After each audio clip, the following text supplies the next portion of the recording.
आधुनिक विकासाचं ब्ल्यूप्रिंट पाहिजे त्यांना, ब्ल्यूप्रिंट.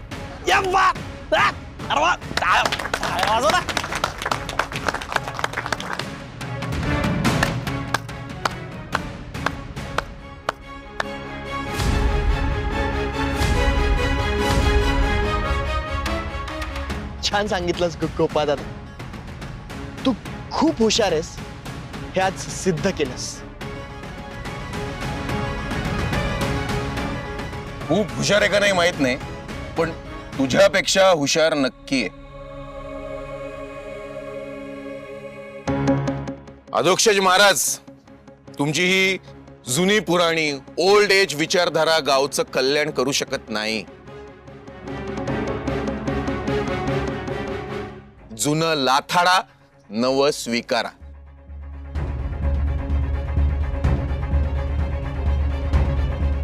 फक्त आशीर्वादानं प्रगती होत नाही.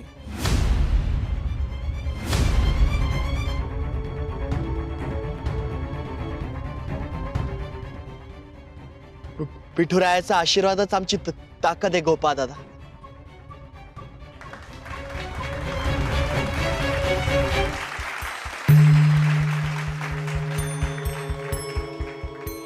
आणि लाथाडणे हे आपल्या संस्कारात बसत नाही. यंकू काकाची शिकवण. मला वाटतं ज्याला संस्काराची माणुसकीची किंमत नाही त्या व्यक्तीने कितीही गावात नवीन विचार आणले ना तरी गावाचं कल्याण काही होणार नाही. अधोक्षजशिवाय आहेच कोण? अधोक्षजशिवाय आहेच कोण? माझ्यासाठी माणुसकी आणि संस्कार यापेक्षा कुठलाही मोठा प्लॅन नाही. आम्ही शिकू, रस्ते बांधू, प्रगती करू, ते माणूस जोडून ठेवण्यासाठी ना की माणूस तुटून दूर राहण्यासाठी. ही साक्षात पिठूची वाडी आहे गोपाळ दादा. इथे भक्तीचा रंग आहे, माणुसकीचा धागा आहे. इथे शिक्षण, प्रगती आणि विठुरायाचा आशीर्वाद तिन्ही पाहिजे. अधोक्षज महाराजांचा विजय असो. अधोक्षज महाराजांचा विजय असो. अधोक्षज महाराजांचा विजय असो.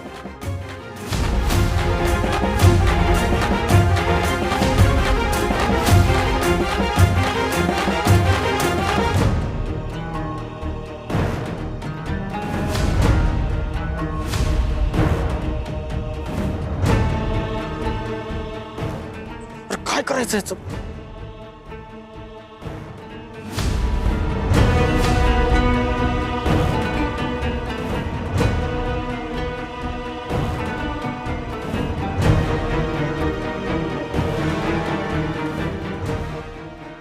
हो, तुम्ही शाळेविषयी इतकं बोलताय. शाळा सुरू कधी होणार आहे? दिलेली 6 महिन्याची मुदत थोड्या दिवसात संपेल आता. आणि ती जमीन आहे ना, सरकार जमा होईल थोड्या दिवसात. आहे ना लक्षात? तुम्ही शाळा काढणार आहे का नुसतं शाळेचं गाजर दाखवणार आहे? थांबा.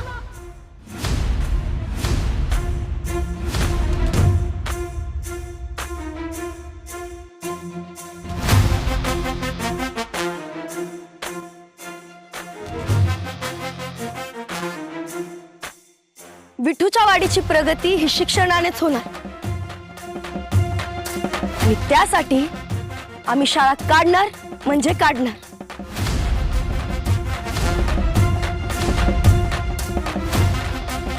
व्यंकू महाराजांची शिष्य आहे मी, खोटं सांगणार नाही. आज मी सर्वांसमोर जाहीर करते,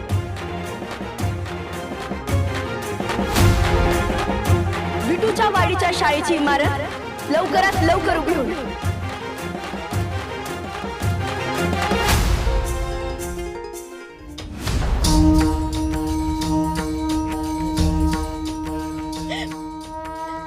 विठू,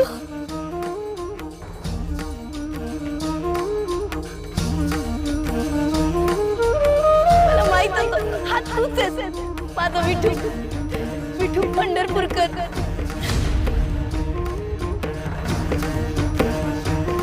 गावातल्या शाळेच्या इमारतीसाठीची पहिली वीट जर विठुराया पंढरपूरकर ठेवली तर मी त्याला सांगितलंय की शाळेचं काम सुरू झालं ना तर तू इथं यायचं आणि शाळेसाठीची पहिली वीट तू ठेवायची म्हणून.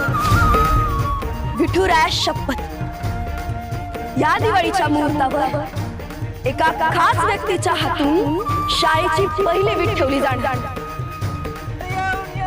रामकृष्ण हरी. सासूबाई, खास व्यक्ती म्हणजे कोण कळलं ना?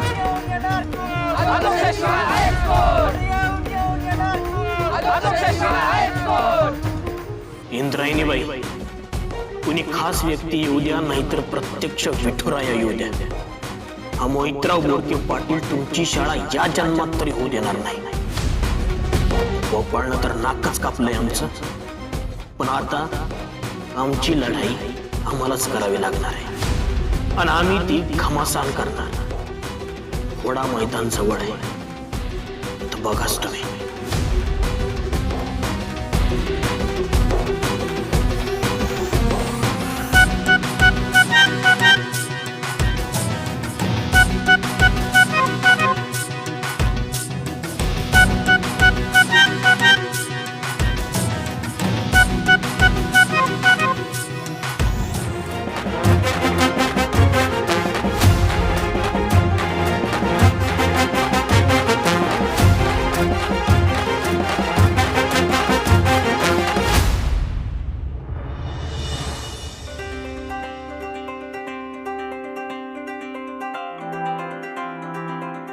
या घरात माझी पहिली दिवाळी म्हणजे लग्न झाल्यानंतरची पहिली दिवाळी. लई भारी वाटतंय बघ ताई. या खुशीत ना 2 बदाम एक्स्ट्रा घालते लाडू मध्ये. नारायणी ताई, मला सांग, तुझ्या आवडीचे लाडू करू? आता रव्याचे करतेच आहे, बेसनाचे करू का? पण 2-2 लाडू करायचे झाले ना तर मला मदत लागेल. तू करशील ना मदत? ताई ताई, अगं हो, नाही नाही नाही, काय तर बोल. काय झालं? इंदू, अगं मला कधीच नव्हतं वाटलं ग की माझा भाऊ 4 चौघांमध्ये इतकं कॉन्फिडेंटली बोलेल आणि गोपाळला महाचर्चेमध्ये हरवेल. तुला खरं सांगू, हे सगळं ना तुझ्यामुळे शक्य झालं. आया माया, माझ्या नवऱ्याच्या यशाचं क्रेडिट कुणालाच द्यायचं नाही, अगदी मला सुद्धा नाही. अगं पण तू मदत केलीस ना त्याला. अगं पण तो बोललाय ना, हे सर्वस्व त्याचं क्रेडिट आहे. ओके, हे क्रेडिट अधोक्षज महाराज दिग्रसकरांचंच. पण आधू जिंकला याचा आनंद पण साजरा करता येत नाही ग, कारण की माझा एक भाऊ जिंकला पण दुसऱ्या भावाला हरवून गोपाळ पार तोंडावर पडला ग. मला फार वाईट वाटतंय त्याचं. ताई, जे झालं ते त्याने ओढून घेतलंय ना ग, पण जाऊ दे ना, योग्य माणसाचा विजय झाला याचं सेलिब्रेशन करू आपण.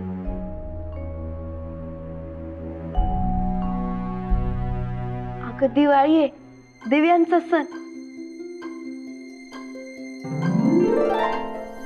अंधार नाहीसा होणार आणि प्रकाशानं सगळं उजळून निघणार बघ.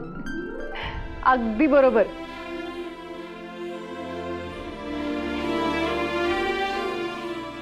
आणि तसंही आमच्या इंदुताई कधीच काही चुकीचं बोलत नाही. काकी, एक तर तुम्ही कधी मस्करी करत नाही आणि केली तर तुम्हाला मिस दिसते का? गंमत केली ग. दिवाळी आहे की नाही, त्यामुळे माझं मन अगदी प्रसन्न झालंय.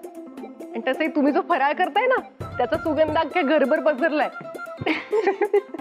तेच काय पसरलंय बघायला आले. आणि हे काय, एवढ्या अंधारात काय करत बसलाय तुम्ही?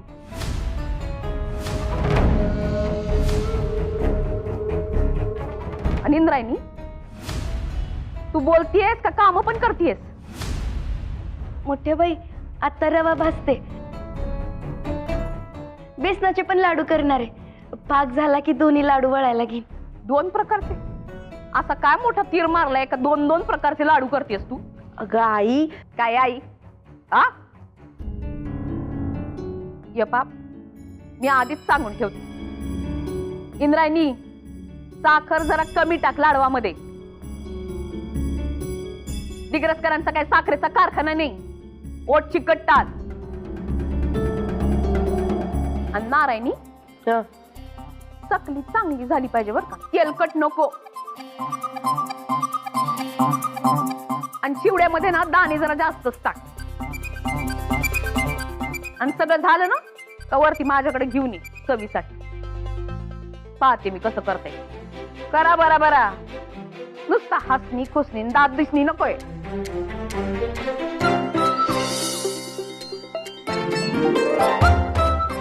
नाही, मोठ्या बाई जरा रागवतात, पण तुम्हाला सांगते मुलींनो, मोठ्या बाई इतका चांगला फराळ करतात ना, त्यांच्या हातच्या चकल्या तर इतक्या खुसखुशीत होतात. बरं नारायणी, मोठ्या बाईने जे सांगितलंय ना ते सगळं लक्षात ठेव, कळलं का? सुनबाई, मोठ्या ननंदबाईंना असं बोलतात? हा, हसतात? काही लहान मोठं आहे की नाही? मान पान सगळं विसरलात का? हेच शिकवलंय का तुला इंदू? नारायणी, अगं काकू आई असती तर असंच बोलली असती ना.